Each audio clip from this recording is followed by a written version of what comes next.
వాక్యం చదువుకున్నాము. ఎఫెసీలకు రాసిన పత్రిక, అపోస్తలుడైన పౌలు గారు ఎఫెసీ సంఘానికి రాసిన పత్రిక 1వ అధ్యాయము 3వ వచనాన్ని చదవండి. మన ప్రభు అయిన యేసుక్రీస్తు యొక్క తండ్రియగు దేవుడు స్తుతింపబడును గాక. ఆయన క్రీస్తునందు పరలోక విషయములలోను ఆత్మ సంబంధమైన ప్రతి ఆశీర్వాదమును మనకు అనుగ్రహించెను. హల్లెలూయా. ఏ ఆశీర్వాదం అంటే దేవుని బిడ్డలారా, పరలోక సంబంధమైన ప్రతి ఆశీర్వాదమును మనకు అనుగ్రహించెను. పరలోక సంబంధమైన ఆత్మ సంబంధమైన ప్రతి ఆశీర్వాదం కూడా మనకు అనుగ్రహించేశాడు. అంటే ఇచ్చాడు, పెట్టాడు, ఇంకా మనం తీసుకోవడమే అంతే. బ్యాంక్లో ఎల్ఐసి కడతారు, 10 సంవత్సరాలు 15 సంవత్సరాలు ఇలా 20 సంవత్సరాలు కడతారండి. లేదంటే పిల్లప్పుడెప్పుడో చిన్నప్పుడు ఆడు పుట్టినప్పుడు లేకుండా ఆడికి 1వ సంవత్సరం ఉన్నప్పుడు పెట్టింటారు కదా. 15 సంవత్సరాలు, లేదంటే మావాడు పెద్ద అయిన తర్వాత 18 సంవత్సరాలు నిండిన తర్వాత, ఈయనకి అర్హత వచ్చిన తర్వాత, ఈయనకి వయసు వచ్చిన తర్వాత వీడు తీసుకోవడానికి అర్హుడే అని నాన్న తీసుకుపోయి ఎల్ఐసిలోనో లేకుంటే బ్యాంక్లోనో ఎక్కడో చోట వేసింటాడు. అంటే వానికి ఆల్రెడీ ఫిక్స్డ్ డిపాజిట్ చేసి పెట్టాడు. అంటే వీడు తీసుకోవడమే లేటు. దేవుడు కూడా మన ప్రభు అయిన యేసుక్రీస్తు, మన తండ్రి అయిన దేవుడు పరలోక సంబంధమైన ఆశీర్వాదాలన్నీ కూడా మనకు అనుగ్రహించాడంట. ఏంటి అనుగ్రహించాడంటే? ఇచ్చాడు, మనం పొందుకోవాలంటే తీసుకోవాలి. దేవుడు మనకు ఆల్రెడీ ఆశీర్వాదాలన్నీ కూడా తీసుకొచ్చి పెట్టాడు. ప్రభు అయిన యేసుక్రీస్తు పరలోకంలో నుండి దిగొచ్చి భూమి మీదకి వచ్చి, భూమి మీద శిలువ మరణమును పొందిని తిరిగి 3వ దినము లేచి పునరుద్ధానుడై వెళ్ళిపోయేటప్పుడు భూలోకంలో అందరి పరలోక సంబంధమైన ఆశీర్వాదాలు ఇచ్చిపోయాడు. హల్లెలూయా. దేవునికి మహిమ కలుగును గాక. అయితే ఆ ఆశీర్వాదాలు మనము పొందుకోవాలి. అన్ని ఆశీర్వాదాలు మనకు సొంతం అవుతాయి. అన్ని ఆశీర్వాదాలు మనకి ఇవ్వాలని ఇష్టపడుతున్నాడు. అన్ని ఆశీర్వాదాలు మన దేవుడు మన కుటుంబానికి, మీకు, మీ కుటుంబానికి, మీ పిల్లలకు, మీ వంశానికి, మీ దూరస్తులు అందరికీ కూడా దేవుడు మీకు ఇవ్వాలని కోరుకుంటాడు. అబ్రహాముకు ఇచ్చిన ఆశీర్వాద వచనం అబ్రహాముకేనా? అబ్రహాము పిల్లలకు కూడానా? అబ్రహాముతో పాటు అబ్రహాము పిల్లలకు కూడా అబ్రహామును దేవుడు పిలిచినాడు. అబ్రహామా రా, నేను నిన్ను ఆశీర్వదిస్తా, అనేక మంది జనములకు తండ్రిగా నేను నిన్ను నియమిస్తా. దేవుడు పిలిచాడు. దేవుడు పిలిచి అబ్రహామును ఆశీర్వదించాడు. అబ్రహాముకు మాత్రమే ఆశీర్వాదం కాదు. అబ్రహాముతో పాటు అబ్రహాము పిల్లలకు, అబ్రహాము సంతతి వాళ్ళకు కూడా ఆ ఆశీర్వాదం అనేది వర్తిస్తుంది. దేవుడు మనల్ని పిలిచినాడు, నిన్ను పిలిచినాడు, నీ కుటుంబాన్ని నిన్ను పిలిచినాడంటే నీ కుటుంబాన్ని పిలిచినాడని అర్థం. నీ కుటుంబాన్ని పిలిచినాడంటే నీ కుటుంబంతో పాటు నీ వంశాన్ని పిలిచినాడని అర్థం. నిన్ను ఆశీర్వదించినాడంటే నీ కుటుంబాన్ని ఆశీర్వదించాడని అర్థం. నిన్ను ఆశీర్వదిస్తానన్నాడంటే అది నీ కుటుంబాన్ని కూడా ఆశీర్వదిస్తాడని అర్థం. అది నీ కుటుంబంతో మాత్రమే కాదు, నీ యావత్ కుటుంబ సభ్యులు, నీ వంశానికి కూడా ఆశీర్వాదం అనేది చెందుతుంది. దేవునికి స్తోత్రం కలుగును గాక. హల్లెలూయా. పిలిచిన దేవుడు నమ్మదగిన దేవుడు. నిన్ను పిలిచిన వాడే నిన్ను ఆశీర్వదించడానికి పిలిచినాడు ఆయన. నిన్ను పిలిచిందే ఆశీర్వదించడానికి పిలిచినాడు ఆయన. నువ్వు దీవెనకరంగా ఉండాలని, నువ్వు ఉపయోగకరంగా ఉండాలని, నువ్వు మేలుకరంగా ఉండాలని, నువ్వు ఉన్నతమైన స్థాయిలో ఉండాలని, నువ్వు ధనవంతురాలుగా ఉండాలని దేవుడు నిన్ను పిలిచాడు. నిన్ను ఆశీర్వదించడానికే దేవుడు నిన్ను పిలిచాడు. హల్లెలూయా. పరలోక సంబంధమైన ప్రతి ఆశీర్వాదాన్ని కూడా దేవుడు మనకి ఇవ్వడానికి సిద్ధంగా ఉన్నాడు. అయితే మనం పొందుకోవడానికి అర్హత సాధించాలా, పొందుకోవడానికి యోగ్యత సంపాదించుకోవాలి. యోగ్యత రావాలి. ఏం రావాలా? యోగ్యత రావాలి, అర్హత రావాలి. అర్హత కలిగి ఉండాలి. అది పొందుకోవడానికి పరలోక సంబంధమైన ఆశీర్వాదాలన్నీ మన వశము కావాలంటే మనము అర్హత సంపాదించుకోవాలి. అర్హత లేకోకుండా, యోగ్యత లేకోకుండా దేవుడిచ్చే ఆ పరలోక సంబంధమైన ఆశీర్వాదాలు మన వశం కావు. అవి కావాలంటే కొన్ని దేవుడు ఏం పెట్టాడంటే అర్హతలు, టైం పెట్టాడు. దేవునికి స్తోత్రం. కానా విందులో ద్రాక్ష రసం అయిపోయింది, తెలుసు కదా. కానా విందులో ద్రాక్ష రసం అయిపోయింది. అందరు గాబరా పడిపోతున్నారు. బంధువులంతా వచ్చేసినారు. పెళ్లి పెద్ద, ఒక ఆయన పెళ్లి పెద్ద గాబరా పడిపోతాడు, టెన్షన్ పడిపోతున్నాడు. ద్రాక్ష రసం అయిపోయిందని యేసుప్రభు మరియా దగ్గరికి వచ్చారు. మరియా ఏందా ఎంత టెన్షన్ పడతానంటే, ఏం లేదమ్మా, ద్రాక్ష రసం అయిపోయింది, అందరికీ మమ్మల్ని అవమానం చేస్తారేమో, ఇంత పెళ్ళి పెట్టుకున్నాడు, ఏరా తినడానికి పెట్టుకోలేదురా, సరిగ్గా డిన్నర్ వేయడానికి పెట్టుకోలేదురా, నువ్వు తినడానికి సరిగ్గా తిండి కూడా ఎందుకు చేసుకున్నావురా పెళ్ళి అంటారని నాకు భయం వేస్తుందమ్మా, ఏడ అవమానపరుస్తాడు, ఇంత చేసి చూడండి 10 మంది 100 మంది అనుకున్నా 500 మంది వచ్చినారు పెళ్ళికి అని బాధపడుతున్నారు వీళ్ళు. కొంతమంది పెళ్ళిళ్ళు అట్లా జరుగుతాయి కదా, 100 మందిని పిలుస్తారు, 500 మంది వస్తారు. చెప్పలేము ఏమంటే కుటుంబంతో పాటు కుటుంబాన్ని పిలిస్తే వాళ్ళతో పాటు 10 మంది వస్తారు. ఒక స్నేహితుడిని పిలిచినాం అనుకో, ఆ స్నేహితుతో 10 మంది వేసుకొని వచ్చేస్తారు. 100 మంది అనుకుంటే 500 మంది వస్తారు. చెప్పలేం. ఆ పెళ్ళిలో అట్లా ఎక్కువ అయిపోయినారు జనాలు. ద్రాక్షరసం అయిపోయింది, గాబరా పడిపోతున్నారు, టెన్షన్. మరియా అనింది శిష్యులను పిలిచి, ఏమయ్యా అలా అంత టెన్షన్ పడతాను, ఏదో ఒకటి చేయొచ్చు కదా. ఏం చేసేదమ్మా, మన ప్రభు దగ్గర పోదాంరా అని ప్రభు దగ్గర పిలుచుకొచ్చారు. బాబు ద్రాక్షరసం అయిపోయింది, ఏదైనా చేయొచ్చు కదా. అమ్మా నా సమయము ఇంకా రాలేదు. హల్లెలూయా, దేవునికి స్తోత్రం. సమయం, యోగ్యత, అర్హత, టైం ఉంది, టైం వచ్చింది. ఆ టైంలో దేవుడు ఒక అద్భుతాన్ని చేసి తీరతాడు. దేవునికి మహిమ కలుగును గాక. అట్లనే దేవుడు మన కొరకు ఎన్నో మేలులు, ఆశీర్వాదాలు దాచిపెట్టాడు. పరలోకంలో సంఘములు అయి ఉన్నాయి. ఆ సంఘములో ఉన్న ఆశీర్వాదాలు మన సొంతం చేసుకోవాలంటే మనకు అర్హత ఉండాలి, యోగ్యత రావాలి. పరలోక సంబంధమైన ఆశీర్వాదాలు ఎన్నో ఎన్నో ఎన్నో ఎన్నో దాచిపెట్టాడండి. అవి మనం పొందుకోవాలి. అబ్రహామును దేవుడు పిలిచాడు. ఆదికాండం 12వ అధ్యాయం చదవండి ఒకసారి. ఆదికాండము 12వ అధ్యాయము మొదటి 3 వచనాలు చదవండి. యెహోవా నీవు లేచి నీ దేశము నుండి బంధువుల యొద్ద నుండి నీ తండ్రి ఇంటి నుండి బయలుదేరి నేను నీకు చూపించు దేశమునకు వెళ్ళుము. నేను నీకు చూపించే దేశానికి వెళ్ళు. నిన్ను గొప్ప జనముగా చేసి నిన్ను ఆశీర్వదించి నీ నామమును గొప్ప చేస్తాను. నీవు ఆశీర్వాదముగా ఉందువు. నీవు ఆశీర్వాదంగా ఉంటావు. నిన్ను ఆశీర్వదించు వారిని ఆశీర్వదించదను. నేను ఆశీర్వదిస్తాను. నిన్ను దూషించు వారిని శపించదను. నిన్ను ఎవరైనా దూషిస్తే నేను శపిస్తాను. భూమి యొక్క సమస్త వంశములు నీ యందు ఆశీర్వదింపబడునని అబ్రహాముతో అనగా యెహోవా అతనితో చెప్పిన ప్రకారము అబ్రహాము వెళ్ళాను. చాలు, దేవునికి స్తోత్రం. ఒక అన్యజనుడిని ప్రభు పిలిచాడు. ప్రభు పిలిచి, అబ్రహామా నేను నీకు చూపించే దేశానికి పో, నీ తండ్రి ఇంటిని విడిచిపెట్టు, నీ దేశాన్ని విడిచిపెట్టు, నీ స్వజనులను విడిచిపెట్టు, నేను చూపించే చోటికి పో అంటేనే ఏ మాట మాట్లాడుకోకుండా అబ్రహాము వెనక్కి తిరిగి చూడకోకుండా దేవుని మాటకు లోబడి అబ్రహాము దేవుడు చెప్పినట్టుగా నడుస్తూ వస్తున్నాడు. అబ్రహాముతో దేవుడు చెప్పిన మాట ఏంటంటే, అబ్రహామా నేను నిన్ను ఆశీర్వదిస్తాను. ఎలాంటి ఆశీర్వాదం అంటే అది, నువ్వు ఎవరినైతే చేతులెత్తి ఆశీర్వదిస్తావు, ప్రభువా ఈ కుటుంబము దీవించబడును గాక, ఈ కుటుంబం ఆశీర్వదించబడును గాక, ఈ కుటుంబంలో దరిద్రత అంతా పోవును గాక అని నువ్వు చేతులెత్తి ఆశీర్వదిస్తావో ఆ ఇల్లు నిశ్చయముగా ఆశీర్వదించబడుతుంది. లేదు, నీకు ఎవడైనా వ్యతిరేకంగా నిన్ను శపించినా, నిన్ను దూషించినా, నీ మీద తూలనాడినా కూడా వాణ్ణి నేను శపిస్తా. దేవుడిచ్చే ఆశీర్వాదం అబ్రహాముకు. నువ్వు ఎవరి గురించి అయితే ప్రార్థన చేస్తావో, ఎవరి కుటుంబంలో అయితే ఆశీర్వాదం పలుకుతావో ఖచ్చితంగా ఆ కుటుంబం ఆశీర్వదించబడుతుంది. దేవునికి స్తోత్రం కలుగును గాక. ఇతను ఆశీర్వదించబడడం కాదు, గుర్తుపెట్టుకోండి, ఇతను ఆశీర్వదించబడడం కాదు ప్రభువాడు చెప్పేది. మీ చెప్పే మాట బాగా ఒకటి అర్థం చేసుకోండి. దేవుడు నువ్వు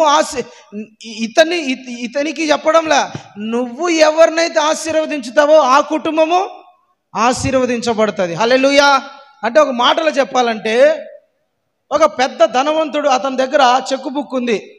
ఆ చెక్ బుక్ అంతా తీసి రాసుకో, నీ ఇష్టం, నువ్వే సంతకం పెట్టు, చెక్కు మీద సంతకాలన్నీ పెట్టి నీ ఇష్టం వచ్చినంత రాసుకో అన్నట్టు అన్నమాట. అర్థమైందా మీకు చెప్పింది?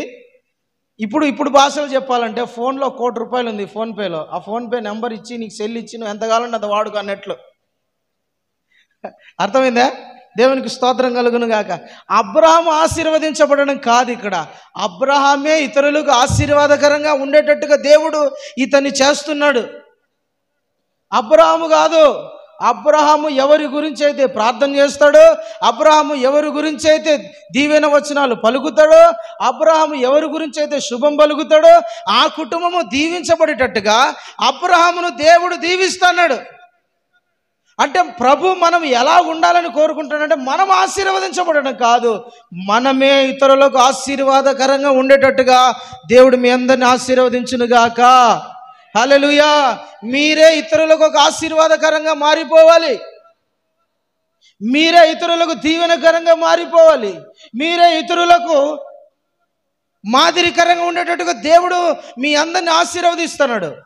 అబ్రహామును పిలిచాడు, అబ్రహామా నేను చూపించే దేశానికి నువ్వు వెళ్ళు, నీ కుటుంబాన్ని విడిచిపెట్టు. ఇంతకుముందు చెప్పిన అబ్రహాము దేశమును వదిలిపెట్టమన్నాడంటే, కుటుంబాన్ని పెట్టమన్నాడంటే అతని యొక్క ప్రవర్తన మార్చుకోవాలి, మారు మనసు పొందాలి. తన కుటుంబంలో ఉంటున్న ఆచారాలు, అన్యజన సాంప్రదాయాలు వదిలిపెట్టి దేవుడు చూపించినట్టుగా, దేవుడు బ్రతకబడినట్లుగా, దేవుడు నడవమన్నట్టుగా నడవాలి. అది దానికి ఉన్న అర్థం. దేశమును వదిలిపెట్టమన్నాడంటే ఇక్కడ భూ సంబంధమైన ఆచారాలుగా నువ్వు బ్రతకూడదు, నువ్వు ఒక ప్రత్యేకమైన వ్యక్తివి, నేను ఎన్నుకున్నా అని అర్థం. దేవునికి స్తోత్రం. హల్లెలూయా. ఇప్పుడు అబ్రహాం ఎలా అయిపోయాడంటే అబ్రహామే ఇతరులకు ఆశీర్వాదకరంగా మార్చేసాడు. నువ్వు ఆశీర్వదించబడ్డం కాదు నాయనా, నువ్వు ఆశీర్వదించబడడం కాదు, నిన్నే నేను ఆశీర్వాదకరంగా మారుస్తున్నా. అదే మాట పేతురు పత్రికలో ఉంటుంది. మొదటి పేతురు పత్రికలో మనము ఆశీర్వాదమునకు వారసులుగా ఉండుటకు, ఆ మాట చదువునానా, మొదటి పేతురు పత్రిక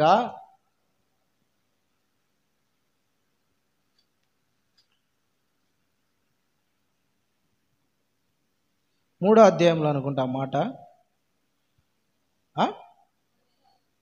3వ అధ్యాయం 9వ వచనమా, 3వ అధ్యాయము మొదటి పేతురు పత్రిక 3వ అధ్యాయం 9వ వచనం చదవండి. చదువు. ఆశీర్వాదమునకు వారసులవుటకు మీరు పిలువబడితిరి. హల్లెలూయా. ఆశీర్వాదమునకు వారసులుగా ఉండుటకు, వారసులుగా ఉండటానికి మనం పిలువబడ్డాం. అబ్రహామును దేవుడు పిలిచేటప్పుడు ఎలా పిలుస్తున్నాడంట, నువ్వు ఆశీర్వదించబడతావు, నీతో పాటు నువ్వు ఆశీర్వదించబడిన వాళ్ళు ఆశీర్వదించితే వాళ్ళు ఆశీర్వదించబడతారు. ఇప్పుడు నేను చెప్తా చూడండి, ఆశీర్వాదం ఆశీర్వాదం ఆశీర్వాదం అంటాను. ఏంది పాస్టర్ అసలు ఆశీర్వాదం అంటే? ఏంటి అసలు ఆశీర్వాదం అంటే? ఇది కదా మ్యాటర్. దేవుడు మనల్ని పిలిచినాడు ఎందుకు?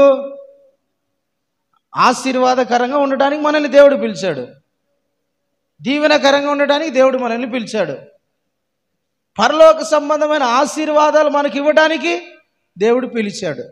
అసలు ఆశీర్వాదం అంటే ఏంటి ఇది తెలియాలి కదా. అబ్రహామును దేవుడు పిలిచి, అబ్రహామా నేను నిన్ను ఆశీర్వదిస్తాను అని చెప్పాడు. నిన్ను దీవించువారు నేను దీవిస్తా, నువ్వు ఎవరినైతే దీవిస్తా వాళ్ళు నేను దీవిస్తా, నిన్ను ఎవరైనా శపిస్తే నేను శపిస్తానన్నాడు కదా. మరి అబ్రహాంకి ఇచ్చిన ఆశీర్వాదం ఏంటి అసలు? మనం పొందుకున్న ఆశీర్వాదం ఏంటి? అబ్రహాంకు డబ్బు కొదువు ఉందా? ఆస్తులు కొదువు ఉన్నాయా? అంతస్తులు కొదువు ఉన్నాయా? అబ్రహాంకి ఏమైనా తక్కువ ఉందా? అబ్రహాము దగ్గర పని చేసే పని వాళ్ళే అబ్రహాముకు ఏదైనా ఇబ్బంది జరిగితే అబ్రహాము పక్షంగా నిలబడి కొట్లాడడానికి 318 మంది సైనికులు ఉన్నారు అతని దగ్గర. పుట్టి అతని ఇంట్లో యుద్ధ నైపుణ్యత నేర్చుకొని తయారైన వాళ్ళు 318 మంది ఉన్నారు. పని చేసే వాళ్ళే, వాళ్ళ భార్యలేమి, పిల్లలేమి, వాళ్ళ బంధువులేమి, యుద్ధం చేయని వాళ్ళేమి, అంతమంది ఒక 1000 మంది వేసుకో, 1000 మంది అతని దగ్గర పని చేసే వాళ్ళే ఉన్నారంట. ఇంకా అతని ఆస్తి అంటారా, అతని గురించి రాయబడిన మాట అంటే చరిత్ర ఏం చెప్తుందంటే, మెసొపొతేమియా ఊర్ అనే ఆ పట్టణంలో అబ్రహాము అంత ధనవంతుడు ఆ దేశంలో ఎవరు లేరంట. అంటే అంత ఆస్తిపరుడు అబ్రహాం, ఆస్తిలో బాగున్నవాడు, అతనికి బలగం ఉంది, అతనికి పేరుంది, ప్రఖ్యాత ఉంది, అన్నీ ఉన్నాయి. అయితే అతనికి మళ్ళీ ఏం చెప్తున్నాడు, దేవుడు నేను ఆశీర్వదిస్తా అంటున్నాడు. దేవునికి స్తోత్రం. అంటే ఇప్పుడు దేవుడు అనుకునే ఆశీర్వాదం వేరు, పరలోక సంబంధమైన ఆత్మ సంబంధమైన ఆశీర్వాదం వేరు, భూ సంబంధమైన ఆశీర్వాదం వేరు. భూ సంబంధమైన ఆశీర్వాదం అనుకుంటే, భూ సంబంధమైన ఆశీర్వాదం ఇల్లు, కారు, డబ్బు, బంగ్లా, 10 మంది భార్యలు, ఇది ఆస్తిపరులు అనుకుంటారు చాలామంది. ఒకనికి 10 మంది భార్యలు ఉంటే ఏం రావాడు, ఆశీర్వదించబడిన వాడు అనుకుంటారు. ఒక 1 కోటి రూపాయలు ఉంటే వాళ్ళకేమైనా ఆశీర్వదించబడిన వాళ్ళు అనుకుంటారు. ఒక మంచి కారు ఉంటే వాళ్ళకేమైనా ఆశీర్వదించబడిన వాళ్ళు ఉంటారు. 1,00,000 రూపాయలు జీతం వస్తే వాళ్ళకేమైనా ఆశీర్వదించబడిన వాళ్ళు అంటారు కదా. ఒక 10 ఎకరాల పొలాలు ఉండేందుకు వాళ్ళకేమైనా ఆశీర్వదించబడిన వాళ్ళు అంటారు. దేవునికి స్తోత్రం కదా. ఈ లోక సంబంధమైన ఆశీర్వాదం, కానీ పరలోక సంబంధమైన ఆశీర్వాదాలు వేరు. దేవుడు ఈ భూ సంబంధమైన వాటిని ఆశీర్వాదాలతో అంటే పోల్చడంలా, పరలోక సంబంధమైన ఆశీర్వాదాలు వేరు. అబ్రహాంకు తక్కువ ఉన్నాయా? అబ్రహాంకి ఏమన్నా? ఎంతమంది అంట? 318 మంది సైనికులు పనిచేసేవాళ్ళు, అతని దగ్గర యుద్ధం తెలిసిన వాళ్ళు, కత్తి దూయగలిగిన వాళ్ళు. లోతు అబ్రహాము నివసించలేనంత ఆస్తి ఉందంట అబ్రహాముకు. కానీ అయినా కూడా దేవుడు ఏమంటాడా, అబ్రహాము నేను నిన్ను ఆశీర్వదిస్తాను. ఏంటయ్యా, ఏం ఆశీర్వదిస్తావు? ఏంది ప్రభువా, ఏంది ఏ ఆశీర్వాదం ఇస్తావు? పరలోకము నుండి, లేదంటే ఈ మధ్య ఒక న్యూస్లో యూట్యూబ్లో న్యూస్ వచ్చింది, చూసిన. పరలోకం నుంచి ఒక రాయి, పరలోకం అంట అదేంది, అంతరిక్షంలో నుంచి ఒక రాయి కింద పడింది, ఒక స్టోన్ రాయి, అంత ఉంటుంది,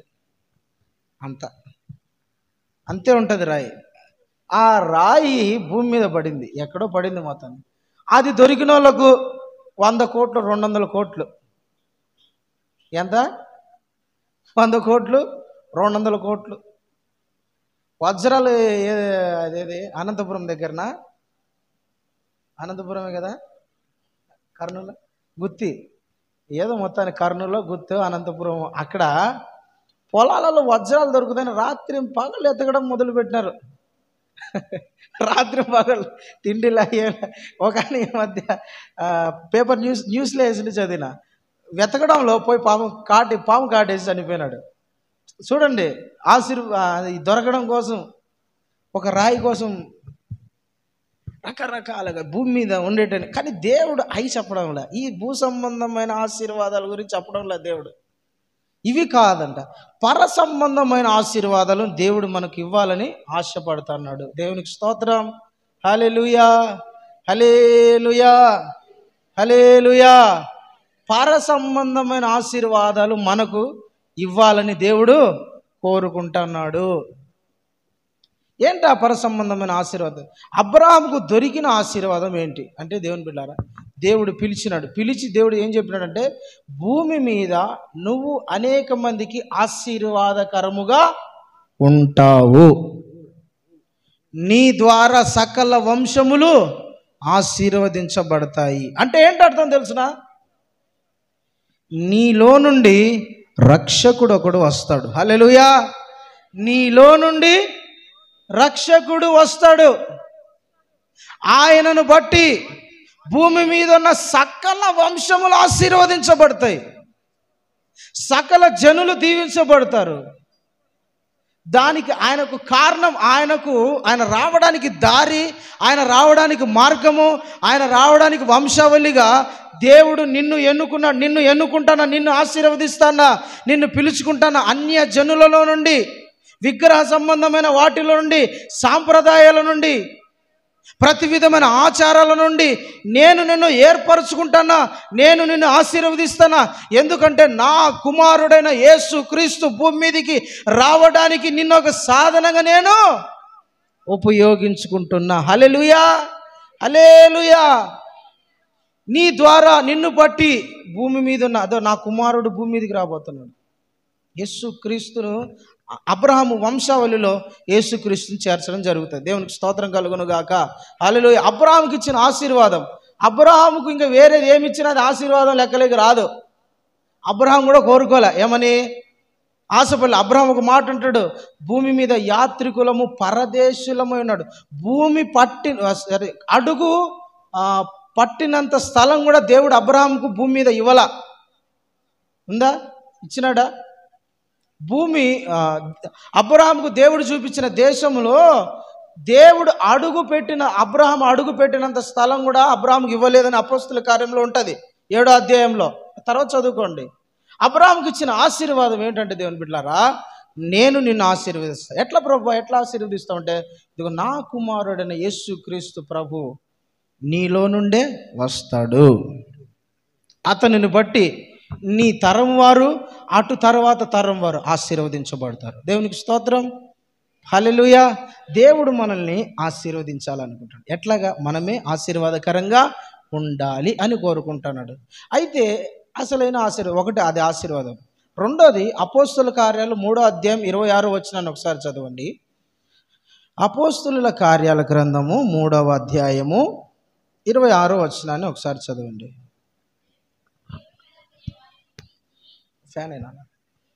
దేవుడు తన సేవకుని పుట్టించి మీలో ప్రతి వానిని దుష్టత్వము నుండి మరలించుట వలన మిమ్మును ఆశీర్వదించుటకు ఆయనను మొదట మీ వద్దకు పంపెను. హల్లెలూయా. ఇప్పుడు పరలోక సంబంధమైన ఆశీర్వాదం అంటే ఏంటో చెప్తాయినండి. దేవుడు తన సేవకుడైన యేసు ప్రభును భూమి మీద పుట్టించి మిమ్మల్ని అందరినీ మీ దుష్టత్వముల నుండి మరలించి మిమ్మల్ని ఆశీర్వదించెను. హల్లెలూయా. మన భూమి మీద ఉన్న ప్రతి వ్యక్తిని దుష్టత్వం నుండి మరలించి ఆశీర్వదించాడంట. అర్థమైంది మీకు చెప్పింది? ఎలా ఆశీర్వదించాడు? పరలోక సంబంధమైన ఆశీర్వాదం అంటే ఏంటి? దుష్టత్వము నుండి మల్లటమే, దుర్నీతి నుండి మల్లటమే, పాపము నుండి మల్లటమే, చీకటి కార్యాల నుండి మల్లటమే, సాతాను గాని క్రియల నుండి యేసుప్రభు వైపు మల్లటమే మన ఆశీర్వాదం. ఇది పరలోక సంబంధమైన ఆశీర్వాదం. దేవుని బిడ్డలారా, యేసు ప్రభు భూమి మీదకి వచ్చి ఏం చేశాడ? దుష్టత్వములో ఉన్న వాళ్ళను ఏం చేశాడు?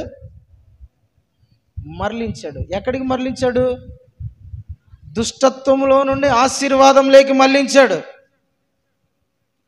పాపములో నుండి పరిశుద్ధతలోకి మరలించాడు. దుర్నీతి నుండి నీతిలోకి మరలించాడు, తిప్పాడు. ఆయన ఆశీర్వదించాడు. పాపాత్మురాలు స్త్రీ ఉంది కదా, మీకు తెలుసు చాలా మట్టుకు. 7 దయ్యములు పట్టిన మగ్దలేనే మరియా బాధపడుతుంది, విడుదల లేదు. యేసు ప్రభు ఆమెను ఆశీర్వదించి దేవుని వైపు మరలించాడు. ఇప్పుడు ఆమె ఎట్లుంది? ఆశీర్వదించబడిన రాజ్యాలు. వ్యభిచారం చేసే స్త్రీ, ఆమెను దుష్టత్వములోండి, నీచమైన పనుల నుండి, పాపములోంచి యేసు ప్రభు తిప్పి నీతిలోకి నడిపించాడు, పరిశుద్ధతలోకి నడిపించాడు. ఆశీర్వాదం. ఒక మతోన్మాది, ప్రజలను చంపేవాడు, సంఘము యేసు ప్రభును నమ్మిన వాళ్ళను జైల్లో పెట్టించేవాడు, అలాంటి వ్యక్తిని యేసు ప్రభు మరలించాడు. హల్లెలూయా. దుర్నీతి నుండి, దుష్టత్వము నుండి, పాపము నుండి, నీచ కార్యాల నుండి, సాతానుగాని తంత్రాల నుండి, ప్రతి విధమైన దయ్యపు కార్యాల నుండి, ఆచారాల నుండి, సాంప్రదాయాల నుండి, అనారోగ్యము నుండి, పేదరికము నుండి దేవుడు మరలించి ఆశీర్వాదంలోకి మరలించాడు ఆయన. హల్లెలూయా. ఇది పరలోక సంబంధమైన ఆశీర్వాదం. పాపములో ఉండే ఎవరికి కూడా సంతోషం ఉండదు, దుర్నీతిలో ఉండే వాళ్ళకి ఎవరికి కూడా ఆనందం ఉండదు, నీచ కార్యాలు చేసే వాళ్ళకి ఎవరికి కూడా నెమ్మది ఉండదు. పాపము ఒకరిని పట్టుకుంటుందేమో అన్న భయం, వాళ్ళు చేసే తప్పుడు కార్యాలు వాళ్ళని ఎక్కడ ఏ చెడు ఎలాంటి పరిస్థితులకు తీసుకుపోతుందో వాళ్ళకు భయం. తెలియని పరిస్థితుల మధ్య ఉండే భయాల మధ్య బ్రతుకుతున్నారు చాలామంది. పాపం చేసే ఎవరికి కూడా చూడండి ధైర్యం ఉండదు, నెమ్మది ఉండదు, సంతోషం ఉండదు, ఆనందం ఉండదు. ప్రభు వచ్చి వాళ్ళని పిలిచాడు. వాళ్ళని, సమస్త పాప భారము పోసుకొని పోయే జనులారా నా యొద్దకు రండి, నేను మీకు విశ్రాంతినిస్తాను, మీ మీద ఉన్న భారాన్ని అంతా తీసేస్తాను, నిన్ను ఆశీర్వదిస్తాను. దేవునికి స్తోత్రం. హల్లెలూయా. ఒకటి పరలోక సంబంధమైన ఆశీర్వాదం అంటే ఏంటో తెలిసిన, ఈ లోక సంబంధమైన భయం పోయి సంతోషముతో, ధైర్యముతో, నెమ్మదితో నువ్వు నింపబడతావు. పాపమున్న వాడు, దుష్టత్వంలో పాపములో ఉన్న ఏ వ్యక్తి కూడా సంతోషంగా ఉండలేడు, సమాధానంగా ఉండలేడు. ఎప్పుడు భయం, ఎప్పుడు చింత, ఎప్పుడు ఆందోళన, ఎప్పుడు ఏం జరుగుతుందో, ఎప్పుడు ఏమవుతుందో, ఏ నష్టం వస్తుందో, ఏం జరుగుతుందన్న భయంతోనే బ్రతుకుతూ ఉంటాడు. అయితే యేసు ప్రభు వైపు తిరిగిన వాళ్ళు, యేసు ప్రభు చేత ఆశీర్వదించబడిన వాళ్ళలో ఈ భయం ఉండదు. భయము నుండి విడిపించబడతాడు. సమాధానం అతనిలోకి వస్తుంది, నెమ్మది అతనిలోకి వస్తుంది, నిబ్బరంగా బ్రతుకుతాడు, సంతోషంగా ఉంటాడు, ఆనందంగా ఉంటాడు. ఎవరైతే నిజంగా వారు పాపక్షమాపణ, పాపములో నుంచి మరలలేదో, మారు మనసు పొందలేదో వాళ్ళు ఆశీర్వదించబడినట్టు కాదు. పరలోక సంబంధమైన ఆశీర్వాదం ఏంటంటే సంతోషం. చెప్పండి, ఏంటి? సంతోషం. అక్కడ ఆనందం ఉంటుందా, బాధ ఉంటుంది? పరలోకంలో ఎప్పుడు అంటారా? పరలోకంలో అంటారా? చెప్పండి చెప్పండి, ఉంటుంది అక్కడ? అట్లా కూర్చొని ఏడ్చుకుంటూ ఉంటారా? బాధ ఉంటుందా? అక్కడ ఎప్పుడు సమాధానం, సంతోషం, నెమ్మది. దేవుడు పర సంబంధమైన, ఆత్మ సంబంధమైన ఆశీర్వాదాలు మనకి ఇవ్వాలని. పాపము మనలో ఉంటే, ఒక వ్యక్తిలో పాపం అనేది ఉంటే, అపరాధ భావం అనేది ఉంటే, దుష్టత్వంలో ఉంటే ఆ వ్యక్తి ఆనందించలేడు, ఆనందాన్ని అనుభవించలేడు. అడ్డుపడుతూ ఉంటుంది పరలోక సంబంధమైన ఆశీర్వాదం ఆ వ్యక్తిలోకి రావటానికి. ఎప్పుడైతే ఒక వ్యక్తి ప్రభు రక్తముతో కడగబడి పరలోక రాజ్య వారసురాలు అన్న ముద్ర పడుతుందో ఆశీర్వాదం తల్లికి దిగి వచ్చేస్తుంది. దేవునికి స్తోత్రం కలుగును గాక. హల్లెలూయా, హల్లెలూయా. ఇంకా నీకు ఆస్తులు ఉన్నాయా లేవా, డబ్బు ఉందా లేదా, కారు ఉందా లేదా, బాస్మతి బియ్యం ఉన్నాయా లేదా, కేజీ బంగారు ఉందా లేదా, ఒంటి నిండా బంగారు ఉందా లేదా, వజ్రాలు, వైడూర్యాలు, వెండి, బంగారు ఉన్నాయా లేదా, అవసరంలే, భయమే ఉండదు, నిశ్చయంగా ఉంటారు, సంతోషంగా ఉంటారు. ఏం లేకపోయినా కూడా ఆనందంగా ఉంటారు. ఏమయ్యా అంత సంతోషం, ఏమమ్మా అంత సంతోషం? అది యేసు ప్రభు ఇచ్చిన ఆనందము, ప్రభు మా హృదయంలో పెట్టిన సంతోషము. వీళ్ళేమో కార్లలో తిరుగుతూ ఉంటారు, బంగ్లాలో ఉంటారు, బాగా రోజు చికెన్, మటన్, అన్ని నాన్ వెజ్ రకరకాలు తింటూ ఉంటారు, కానీ సంతోషం ఉండదు, సమాధానం ఉండదు.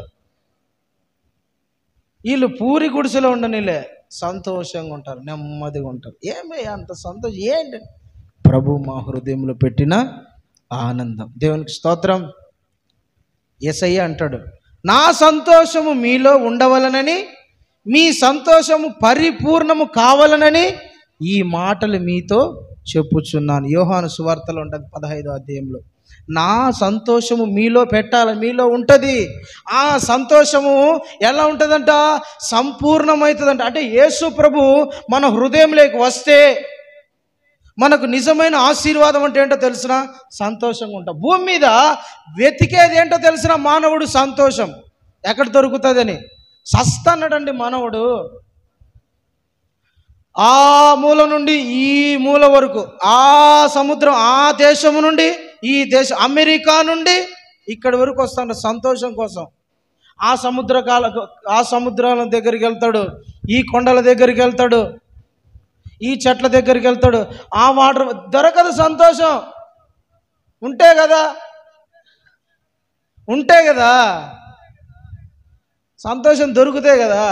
భూమి మీద మానవులు తప్పించేది ఏంటో దేనికో తెలుసిన? సంతోషం, నెమ్మది. అది లేక కాదు, అది లేక కదా. ఒక ఆయన అంటాడు, ఇంత పెద్ద చిట్టా తెచ్చుకొని వస్తాడు, జోబులోంచి చిట్టా తీస్తాడు, టక టక టక టక టక టక వాక్యాలు చెప్తాడు. ఇంత పెద్ద చిట్టా రాసుకొని ఇంటికి పోరా నాయన అంటే, వద్దు నా భార్య కొడుతుంది, నా భార్య ఏమన్నట్టు, సమాధానం లేదు ఇంట్లో. ఇంత పెద్ద చిట్టా తీస్తాడండి, ఇంటింటి గాడి పోయి చూపిస్తా అంటాడు, పేపర్లలో రాసుకొని పేపర్ వాక్యాలన్నీ రాసుకుంటాడు. అందరికి అడిగిపోతాడు, ఈ 10 వచనాలు, ఆ 10 వచనాలు, ఈ 10 వచనాలు చెప్తాడు. ఇంటికి పో టైం ఏంటంటే, వద్దు నాయన పో, నా భార్య కొడుతుంది, నా భార్య తిడుతుంది అంటాడు. ఇట్లా ఏం లేదు, సమాధానం లేదు. నేను చెప్పేది ఏంటంటే, యోబు కూడా అదే కష్టం వచ్చింది కదా, యోబు భార్య కూడా అట్లా అనింది కదా.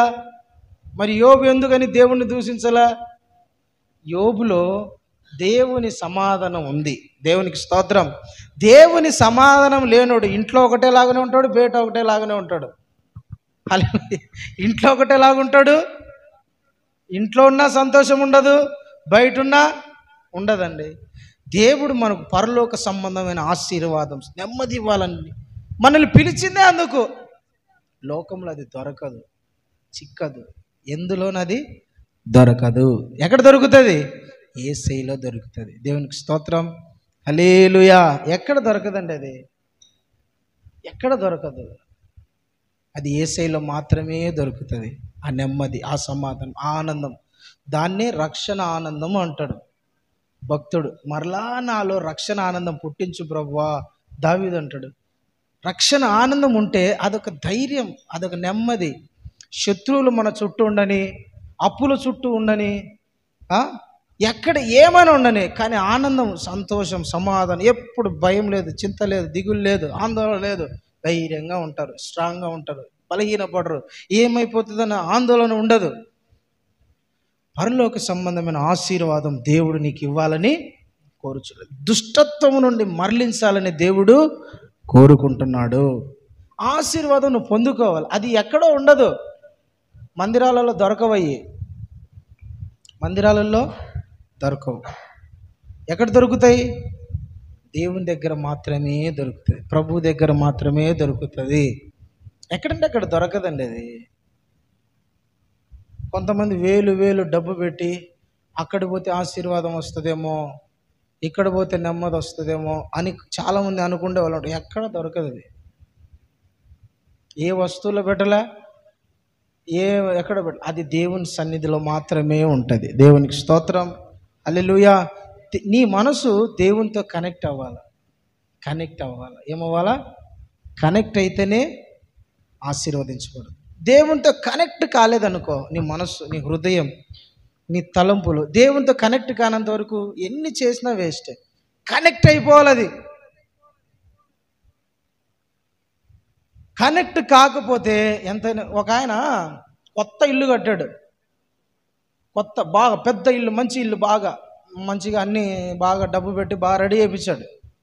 టైల్స్ అని రకరకాలు వేయించాడు, అన్నీ బాగున్నాయి, మంచి లైట్లు, ఫ్యాన్లు, అన్నీ బాగా కాస్ట్లీ ఐటెంలు పెట్టి చేయించాడు. లైట్ వేస్తా అంటే స్విచ్ ఆన్ కావాలి, మధ్యలో ఒకటి పెడతారు చూస్తున్నారా, దాన్ని ఏమంటారు? లైట్ పెద్దది, శాటిలైటా? శాటిలైట్ కాదు, పెద్ద పెద్ద ఇళ్ళలో బాగా చైన్తో వేలాడి తీసి పెట్టి ఉంటారు చూడండి, అది ఏ లైట్ అంటారు ఉదయ్? శాటిలైటా? శాండ్లైటా? స్టాండ్ ఉండదు కదా దాని మీద, శాండా? ఇసుక లైట్, శాండ్ అంటే ఇసుకే కదా, అంతేనా? ఓకే. శాండ్ లైట్ అంటారంట, మధ్యలో కడతారు, అది పెద్దది ఉంటుంది. అది పోయి సారికి స్విచ్ చేస్తున్నాడు, వెలగడం లేదు అసలు. స్విచ్ చేస్తున్నాడు, వెలగడంలా. భార్యను పిలిచి, ఏందో వెలగడంలా? నాకేం తెలుసా, నీకు తెలియదు, నేను ఇంతవరకు వేలాను. ఏమైంది? ఈ పిల్లనాయలు ఏమన్నా కదిలిచ్చి ఏమన్నా ఏమన్నా చేశాడా? వాడు ఎవరు ఏం చేయలే, నిదానం నువ్వు వేసి చూడాలి. మళ్ళా వేసాడు, పని చేయలే. పిల్లల్ని పిలిచారు, ఏమరా ఏమన్నా చేశారమ్మా? అది వేలు పెట్టి తెచ్చినారా? ఏమైంది పల్ల?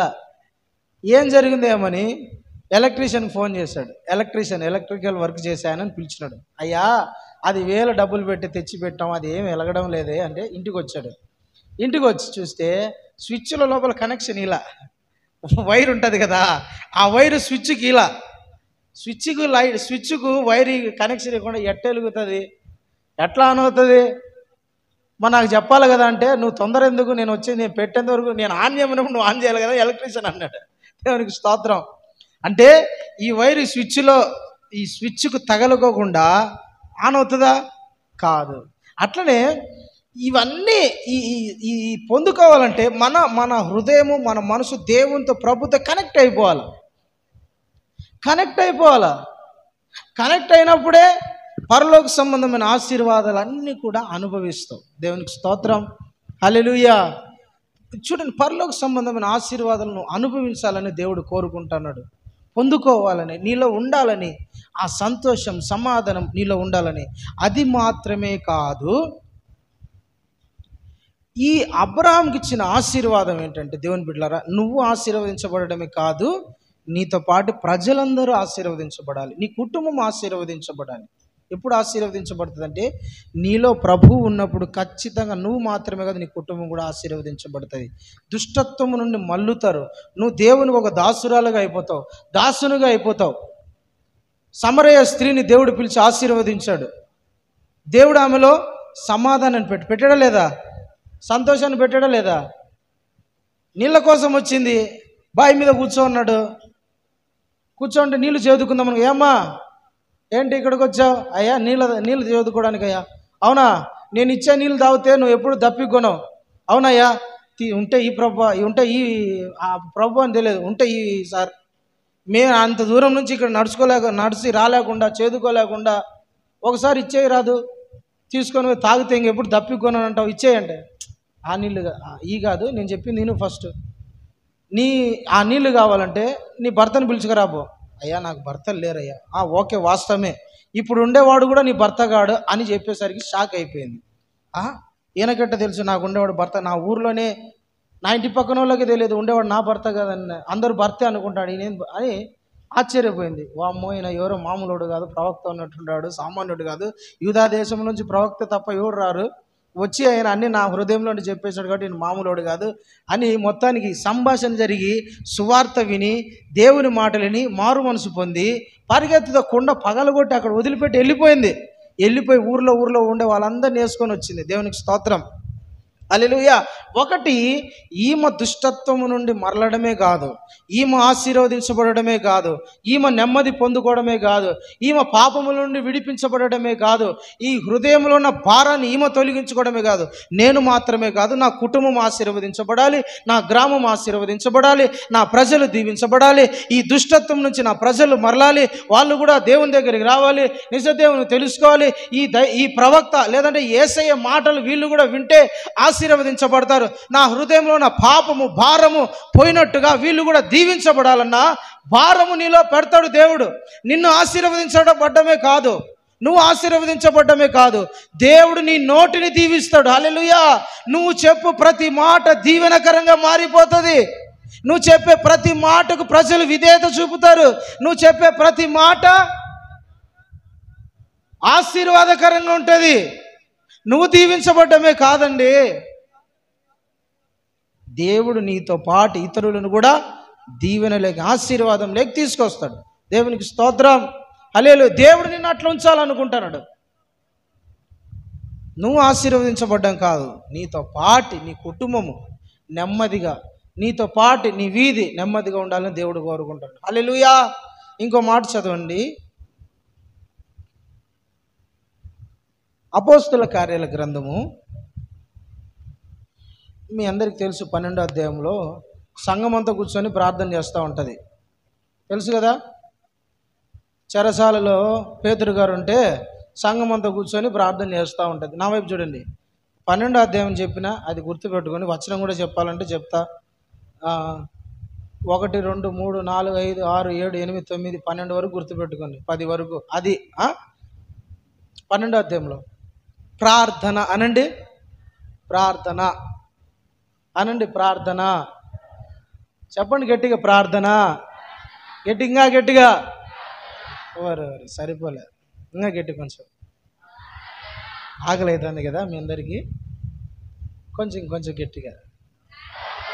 హల్లెలూయా. ప్రార్థన మీ అందరికీ తెలుసు, ఇక్కడ సంఘం అంతా కూర్చొని ప్రార్థన చేస్తున్నారు. పేతురు గారు ఏమో జైల్లో ఉన్నాడు. జైల్లో సంఖ్యలు అవి ఉంటాయి కదా, ఏమంటారు, డోరు కటకటాలు అంటారు కదా, కడ్డీల్లో బాగా బీగం వేసి బంధించేశాడు, చైన్ గిన్నేసి లోపల పడుకో ఉన్నాడు. వీళ్ళు ఏం చేస్తున్నారు, ఏ ఎమ్మెల్యే దగ్గర పోలే, అప్పుడు ఎమ్మెల్యే లేరు కాబట్టి ఏ శతాధిపతి దగ్గర పోలే, ఏ రాజు దగ్గర పోలే, ఏ చక్రవర్తి దగ్గర పోలే, ఏ సైనికుని దగ్గర పోలే, ఎవరి దగ్గర పోలే, ఏ రికమెండేషన్ దగ్గర అయ్యా అయ్యా మా పేతురు గారు మా పాస్టర్ గారు ఉన్నారయ్యా దయతో విడిపించండి అయ్యా, అది ఏం చెప్పలేదు, అసలు ఏం మాట్లాడలే. కూర్చున్నారు, ప్రార్థన చేయడం మొదలుపెట్టారు. ప్రభా మా దైవజనుడు అయ్యా మా పాస్టర్ గారు అయ్యా ఆయనను విడిపించు ప్రభా, ఆయన వాక్యం చెప్పాలి ప్రభా, ఇంకా అనేక మంది మారాలి ప్రభా అని ప్రార్థన చేస్తున్నారు. ఏం చేయాలి, వీళ్ళు ప్రార్థన చేస్తున్నారు. ఆయన ఎక్కడున్నాడు? జైల్లో ఉన్నాడు, బంధకాల మధ్య ఉన్నారు. ఆయన చుట్టూ ఆయన బయట చాలామంది సైనికులు ఉన్నారు తప్పించుకోకూడదని. వీళ్ళు ప్రార్థనే చేస్తూ ఉన్నారండి, ఇంకేం చేయలా. ప్రార్థన చేస్తూ ఉంటే వీళ్ళు చేసే ప్రార్థన సప్పుడు పరలోకపు పునాదులు అదిరాయి.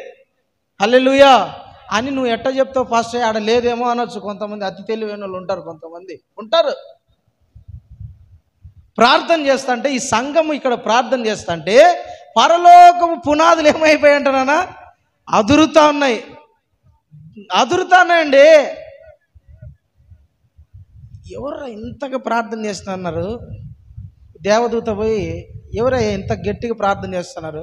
ఉండు ప్రభు దగ్గర పోయి రికమెండేషన్, ప్రభా ఎవరో కింద ఒక 10 మందో 20 మందో కూర్చొని గట్టిగా ఏడ్చేసి ప్రార్థన చేస్తున్నారు ప్రభా, మేము నిలబడలేకుండా పునాదులు అదురుతున్నాయి నాయనా, ఏదో ఒకటి చేసి పంపి ప్రభా, ఏం చేయమంటావు ప్రభా?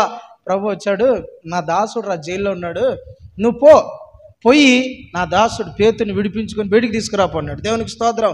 వీళ్ళు చేసే ప్రార్థన పరలోకపు యొక్క పునాదులు అదిరేటట్టు దేవుని సింహాసనానికి చేరేటట్టుగా మొరపెడుతున్నారు. వీళ్ళు ప్రార్థన చేస్తున్నారు. ప్రార్థన చేస్తూ ఉండగానే ఇంకా వీళ్ళు ఆమెను కూడా అనలా. ఒక్కొక్కరు ప్రార్థన చేస్తున్నారు. ఇంకా కంప్లీట్ చేయాలి. ఆమేన్, ఆశీర్వాదం తీసుకుందాం, అందరు ఇళ్ళకి పోదాం అనలా. ఇంకా ఆశీర్వాదం కాడికి రాలా. ప్రార్థన చేస్తుండగానే పరలోకపు దేవదూత ఆ జైల్లోకి, పేతురు గారు ఉన్న జైల్లోకి దిగి వచ్చి పడుకున్నాడు. ఏ పేతురు లే, ఎవరయ్యా నువ్వు లేరా నాయన, లే ముందు చేయి పట్టుకున్నాడు. చూడండి, వేసిన తలుపులు వేసినట్లే ఉన్నాయి. ఎప్పుడు దేవదూత వెళ్ళిపోయాడు, బయటికి తీసుకొని వచ్చాడు. బంధకాలన్నీ చేతులకు ఉన్నాయని ఆడపడేశాడు. వీళ్ళందరూ నిద్రపోతున్నారు గురకలు పెట్టుకొని. ఈ సైనికులంతా నైట్ టైం కదా, అందరు వేసి గురకలు ఫుల్ గురకలు. మెల్లి దేవదూత హ్యాపీగా తీసుకొని వచ్చి ఒక వీధిలో వదిలిపెట్టేసి ఇంకా బయటికి వచ్చినాడు. చూస్తే కళ ఏమోలే కలగంటానేమోలే అనుకున్నాడు. మళ్ళా చూసి నిజమే ఉన్నట్టుందని షాక్ అయ్యి మళ్ళీ ఇంటికి పోయాడు. దేవునికి స్తోత్రం. వీళ్ళు చేసిన ప్రార్థన చేసినట్లే ఉంది, ఇంకా చేస్తూనే ఉన్నారు. దేవదూత దిగొచ్చాడు, అద్భుతాన్ని చేశాడు, విడిపించి తీసుకొని వచ్చి ఒక వీధిలో వదిలిపెట్టాడు. అంటే ఒక ప్రార్థనలో ఉన్న ప్రభావం. దేవునికి స్తోత్రం. హల్లెలూయా. దేవుడు మనకిచ్చిన ఆశీర్వాదం అంటే తెలిసిన ప్రార్థన. ఏంటి? ప్రార్థన. మనము చేసే ప్రార్థన, మనము ప్రార్థన చేస్తే, దేవుని సన్నిధిలో మొర పెడితే, దేవుని సన్నిధిలో కన్నీళ్లు గారిస్తే, ఆసక్తిగా ప్రార్థన చేస్తే, మానక ప్రార్థన చేస్తే బంధకముల నుండి ప్రభు విడిపించగలిగిన శక్తివంతుడైన మన ప్రార్థనలో పవర్ ఉంది, మన ప్రార్థన ప్రభావం ఉంది. మన ప్రార్థన చేస్తే బంధకములో ఉన్న వాళ్ళు కూడా విడిపించబడతారు.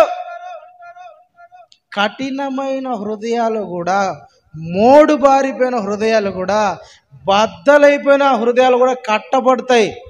మన ప్రార్థనకు అంత శక్తి ఉంది, నీ ప్రార్థనలో అంత పవర్ ఉంది, నీ ప్రార్థనలో అంత ప్రభావం ఉంది, నీ ప్రార్థనలో చాలా పట్టు ఉంది. అయితే దేవుని బిడ్డలారా, నువ్వు ఇది గ్రహించాలి. నేను ప్రార్థన చేస్తే జరుగుతాయి. దేవుడు మనకిచ్చిన ఆశీర్వాదం అది. ఒక సిస్టర్ ఈ మధ్య వరంగల్ పోయినా కదా, వరంగల్లో ఒక గ్రామంలో ఒక గ్రామంలో సువార్త చెప్పి వాక్యం చెప్పి చర్చిలో చేసుకొని వెళ్తా ఉన్నాం భోజనానికి మధ్యాహ్నం టైంలో. అప్పుడు ఒక కుటుంబం వచ్చి, అయ్యా మా కుటుంబానికి భోజనానికి రండి అని పిలిచిపోయినారు. ఆ కుటుంబంలో పిలిచిపోయాను. చాలా పెద్ద ఇల్లు. ఆ కుటుంబంలో వాళ్ళు సర్పంచ్ క్యాడర్. పెద్ద ఇల్లు బాగుంది. అన్యజనులు అయితే ఆ కుటుంబం రెడ్డిస్ కుటుంబం. వరంగల్ ఎట్లుంటుంది, తెలంగాణ ప్రాంతం ఎట్లుంటుంది అంటే దేవుని బిడ్డారా, వరంగల్ అటు సైడ్ కొంచెం అంతా నిర్మలు, ఈ ఆదిలాబాదు, ఈ జిల్లాలన్నీ ఎట్లుంటాయి, భయంకరమైన విగ్రహారాధన. ములుగు ప్రాంతం అని ఇవన్నీ ఎట్లంటే భయంకరంగా ఉంటాయి విగ్రహారాధన. ఘోరంగా విగ్రహారాధన అంత భయంకరంగా ఉంటాయి. క్రైస్తవులు అంటే ఒప్పుకోరు, అంత భయంకరమైన వ్యతిరేకమైన ప్రాంతాలు అవన్నీ అస్సలు ఒప్పుకోరు, భయంకరంగా ఉంటుంది.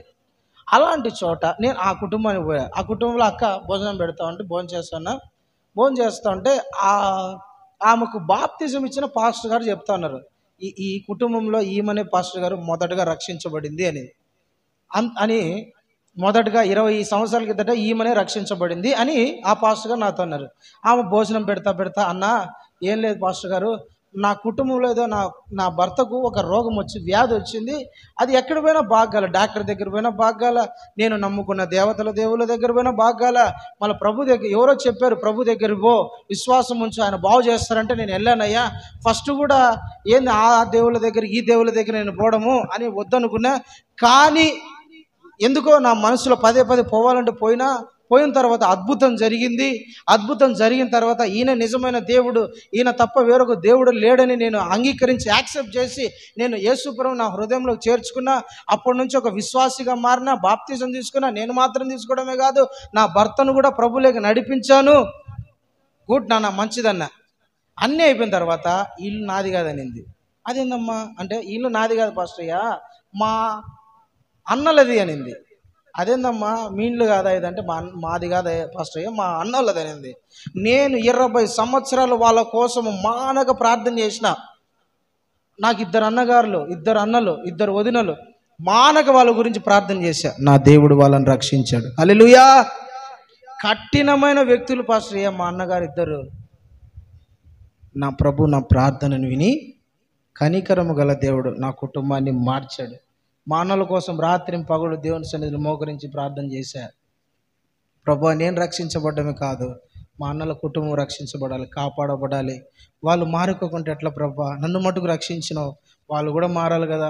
వాళ్ళు విగ్రహారాధనలో ఉన్నారు, వాళ్ళు పాపంలో ఉన్నారు, వాళ్ళు నరకానికి వెళ్ళిపోతారు, చనిపోతే పోకూడదు ప్రభా, వాళ్ళు కాపాడబడాలి ప్రభా, వాళ్ళు కావాలయ్యా, రక్షించబడాలి ప్రభా అని 20 సంవత్సరాలు మానక ప్రార్థన చేసిందంట. దేవుడు ఆశ్చర్యకరంగా ఆ కుటుంబాన్ని మార్చాడు. అంటే ఆమె ప్రార్థనలో ఏముంది?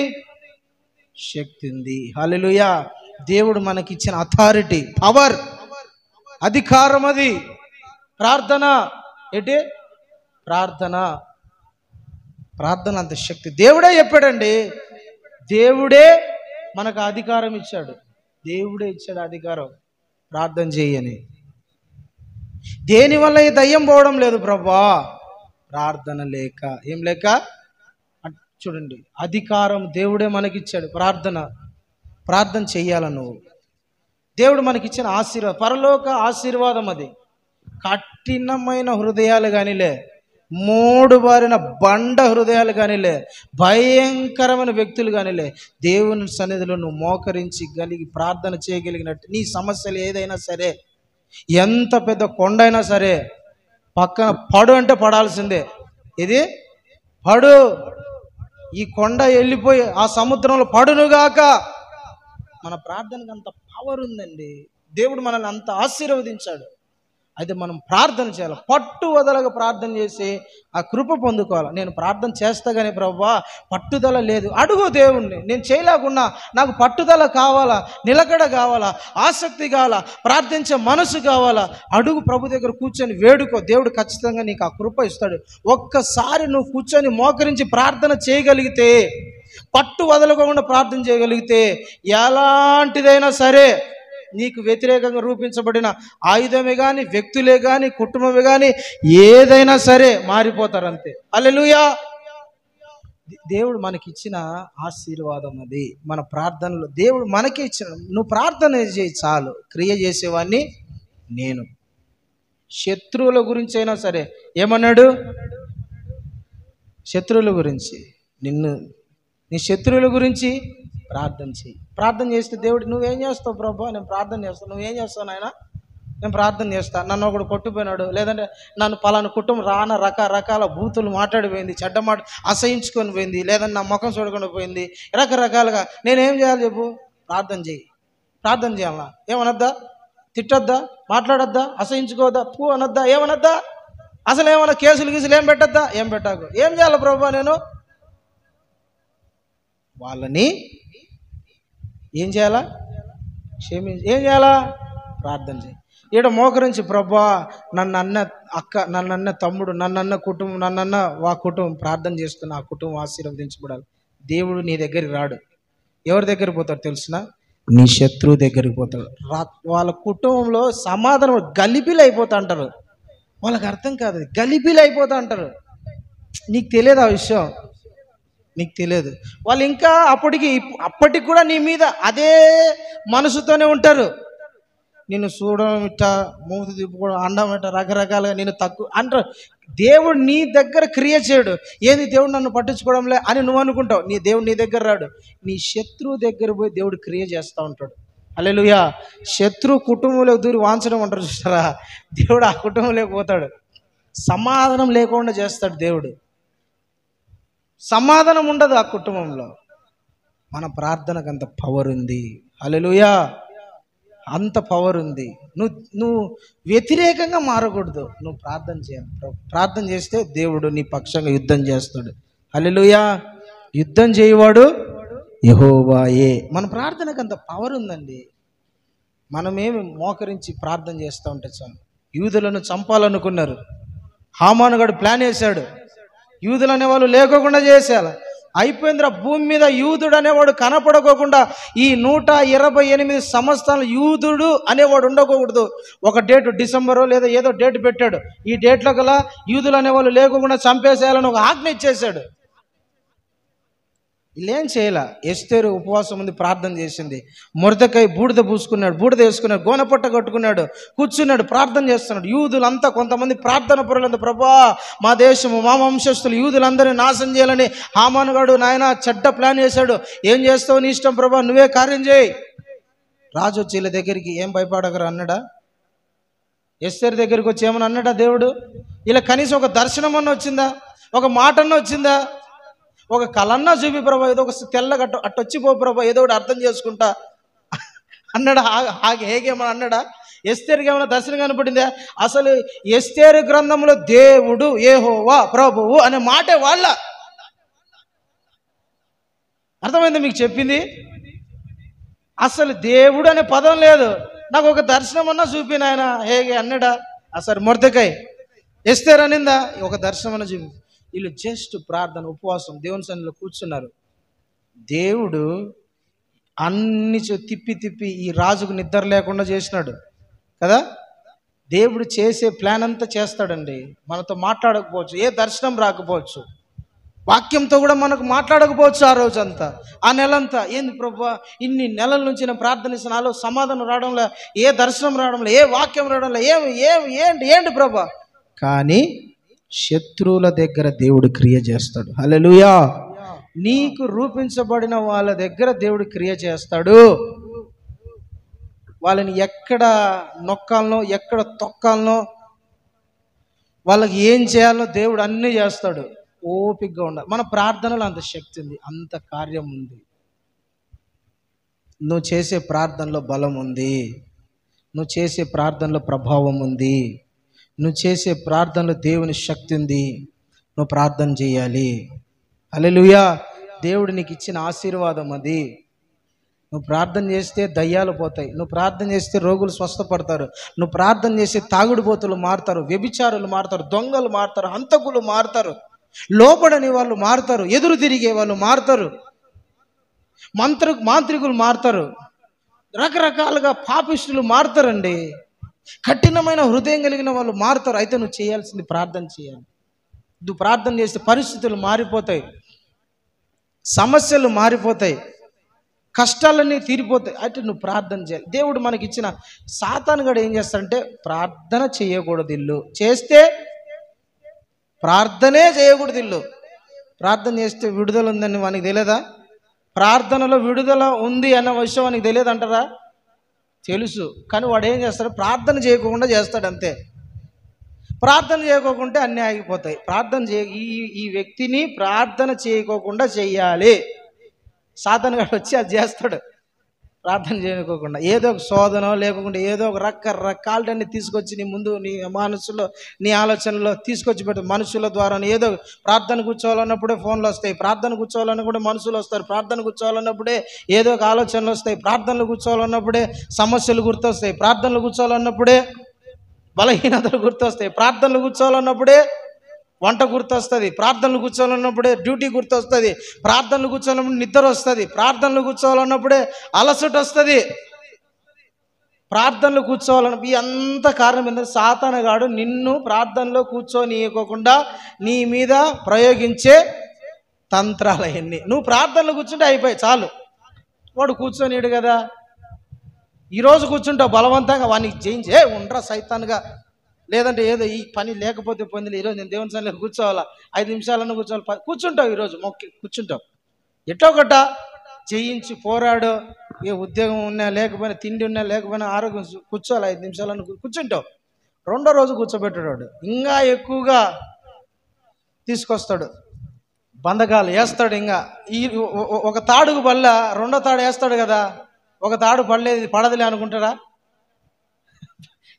ఒక తాడుకు పడల, రెండో తాడు వేస్తాడా? ఈడ ఉచ్చులు తెలుసా? ఉచ్చులు, పక్షులను బట్టి ఉచ్చులు ఉంటాయి, అవి ఆడాడు ఒకటే పెట్టాడు, ఆడొకటి పెడతాడు. ఇది మిస్ అయితే ఆడికన్నా వస్తుంది, వానికి తెలుసు.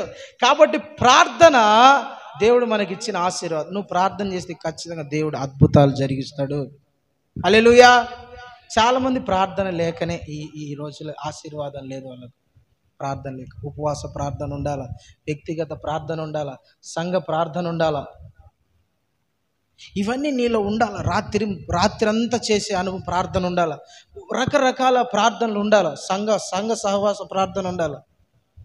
ఈ ప్రార్థన ఎప్పుడైతే నువ్వు చేయలేకపోతావో ఇది అనేది పోతుంది, నీ ఆశీర్వాదం. నీవే జయించగలవు దేవుని సన్నిధిలో కూర్చుంటే. అయితే పట్టు వదలకూడదు. దేవునికి స్తోత్రం, హల్లెలూయా. దేవునికి మహిమ కలుగును గాక, హల్లెలూయా. దేవుడు మనకిచ్చిన గొప్ప ఆయుధమే ప్రార్థన, గొప్ప తాళమే ప్రార్థన. ఈ ప్రార్థనను ఉపయోగించాలి, చెయ్యాల. కూర్చో, మోకరించు, ప్రార్థన చేయి, లేయి, 1 గంట కూర్చో. నీకు ఎప్పుడైతే నువ్వు ప్రార్థన చెయ్యవో నీ దరిద్రం అంతా అట్టే ఉంటుంది, ఇంకా పేరుకుపోతా ఉంటుంది. నువ్వు ప్రార్థన చేయలేదనుకో, ఇప్పుడు ఈరోజు ప్రార్థన చేయలే, ఈరోజు దరిద్రము, రేపు ప్రార్థన చేయలే, రేపు, మొన్నటి ఒక నెల చేయలే, నెల రోజులు దరిద్రం వచ్చి నీ మీద ఉంటుంది. ఈ నెల రోజులు ప్రార్థన నెల రోజులు దరిద్రం అంతా పోవాలని ఎంతసేపు ప్రార్థన చేయాలా? ఒకరోజు మిస్ అయినాం అనుకో, కొంతమంది ఏం కాదులే అనుకుంటారు.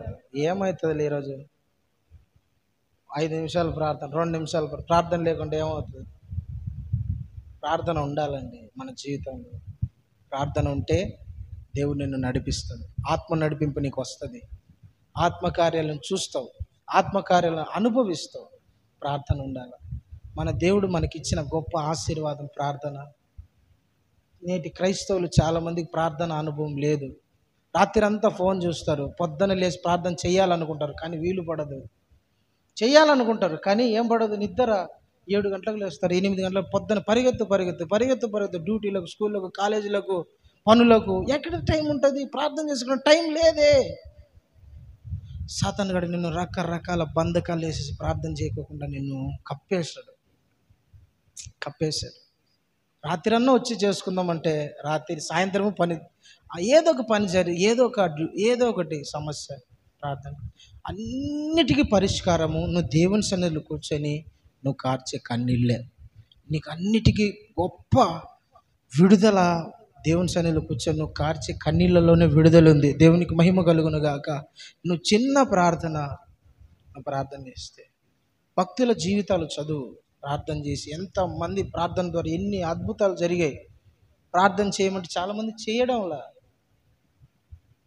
ప్రార్థన శక్తి లేదు, ప్రార్థన అనుభవం లేదు, ప్రార్థన జీవితం లేదు. ప్రార్థించే అనుభవం లేకుంటే నువ్వు ఎట్లా విడుదల పొందలేవు. దేవునికి ఇచ్చిన ఆశీర్వాదం ఏంటంటే నువ్వు ప్రార్థన చేయాలి. దేవునికి మహిమ కలుగునుగా. నువ్వు ప్రార్థన చేస్తే దేవుని జీవితంలో, నీ కుటుంబంలో, నీ వ్యాపారంలో, అన్ని దాంట్లో దేవుడు నీకు గొప్ప విజయాన్ని ఇస్తాడు. దేవునికి స్తోత్రం, హల్లెలూయా. నిన్ను ఓడిపోకుండా నడిపిస్తాడు, తల ఎత్తుకొని నడిపిస్తాడు ఆయన. తల దించనీయడాయన, అవమానపరచనీయడు, సిగ్గుపడనీయడాయన. సిగ్గుపడనీకోకుండా నిన్ను చేస్తాడాయన, ఓడిపోనివాడాయన నిన్ను. దేవునికి స్తోత్రం, ప్రార్థన చేయి, ఆశీర్వదించబడతావు. ఆఖరిది ఒక మాట చెప్పి ముగిచేస్తా. ఎఫెసీలకు రాసిన పత్రిక 2వ అధ్యాయము 7వ వచనం చదవండి. క్రీస్తు యేసునందు మనలను ఆయనతో కూడా పరలోకమందు ఆయనతో కూడా కూర్చుండబెట్టెను. దేవునికి స్తోత్రం. క్రీస్తు యేసునందు మనలను ఆయనతో కూడా లేపి పరలోకమందు ఆయనతో కూడా ఏం చేశాడంట చెప్పండి? ఎక్కడ కూర్చోబెట్టుకున్నాడు? ఎక్కడ? పరలోకంలో కూర్చోబెట్టుకున్నాడు. ఆయన కూర్చోబెట్టుకున్నాడా కూర్చోబెట్టుకుంటాడా? బాగా చదవండి. పెట్టానంటే కన్ఫర్మ్ కూర్చున్నామని అర్థం, అంతే కదా? కూర్చుండబెట్టానంటే అది ఎప్పుడో జరగబోయే. కూర్చోబెట్టానంటే ఇంకా మనం కూర్చున్నామని అర్థం. అవునా? హల్లెలూయా, దేవునికి స్తోత్రం. ఆయనతో పాటి కూర్చుండబెట్టానంటే అర్థం ఏంటంటే, ఇప్పుడు ఇదంతా ఒక పెద్ద ఆఫీస్. ఇది పెద్ద ఒక ఆఫీసు. ఈ ఆఫీస్లో ఎవరంటే వాళ్ళు వచ్చి కూర్చుంటారా? ఆఫీసు. ఇప్పుడు స్కూల్లో ప్రిన్సిపల్ ఉంటాడు.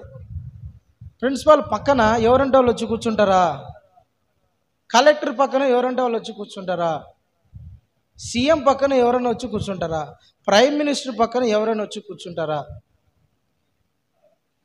వాళ్ళు సపరేట్గా ఒక ఛాంబర్, ఒకటి సపరేట్గా హాల్, సపరేట్గా ఉంటుంది ఒక ఆఫీసు. దాంట్లో ఆయన తప్ప ఎవరు కూర్చోరు. అలాంటి ఆఫీస్ రూమ్లో ఎవరైనా పోయి కూర్చుంటాడా? ఎవరు కూర్చోడానికి అధికారం ఉండదు, అర్హత ఉండదు కదా? ఉంటుందా? ఒకవేళ మనం బాగా తెలుసు, మనల్ని పిలిచి బాబు నాన్న అమ్మ రా కూర్చో, నా సీట్లో కూర్చో, లేదు నా పక్కన చైర్ వేసుకొని కూర్చో. ఇప్పుడు మీ ప్రిన్సిపల్ ఉన్నాడయ్యా, మీ ప్రిన్సిపల్ జకరియా, ఆడ ఈడ ఎందుకు ఆఫీసు, నా పక్కన చైర్ వేసుకొని కూర్చోండి ఎట్లుంటుంది చెప్పు? ఈరోజు నుంచి ఆఫీసు నా పక్కన కూర్చోండి ఎట్లుంటుంది? ఏనన్నా ఎట్లుంటుంది చెప్పండి? ఇప్పుడు ఏమైతే ఎవరైనా వచ్చినా మీలో ప్రిన్సిపల్ ఎవరు? ఎట్లుంటుంది? మీలో కరెస్పాండెంట్ ఎవరు? ఆయన పెద్ద కరెస్పాండెంట్, ఈయన చిన్న కరెస్పాండెంట్. అర్థమైందా? హల్లెలూయా, దేవునికి స్తోత్రం. యేసు ప్రభు తండ్రి అయిన దేవుడు యేసు క్రీస్తుతో పాటి మనల్ని ఎక్కడ కూర్చోబెట్టుకున్నాడంట? పరలోకములో, ఆయన పక్కన, ఆయన సింహాసనం దగ్గర మనల్ని ఇప్పుడు అంటే దానికి అర్థం ఏంటంటే, మనము పరలోక సంబంధమైన వారసులము, మనము అధికారులము, మనము పెత్తనం చేసే వాళ్ళమని అర్థం. నా పక్కన కూర్చో అంటే అర్థం ఏంటి? ఇప్పటి నుంచి అధికారం చేయి, ఇప్పటి నుంచి బాధ్యతలు నీకు అప్పగిస్తున్నా, ఇప్పటి నుంచి ఇదిగో ఈ స్థాయి నీది అనే దానికి అర్థం.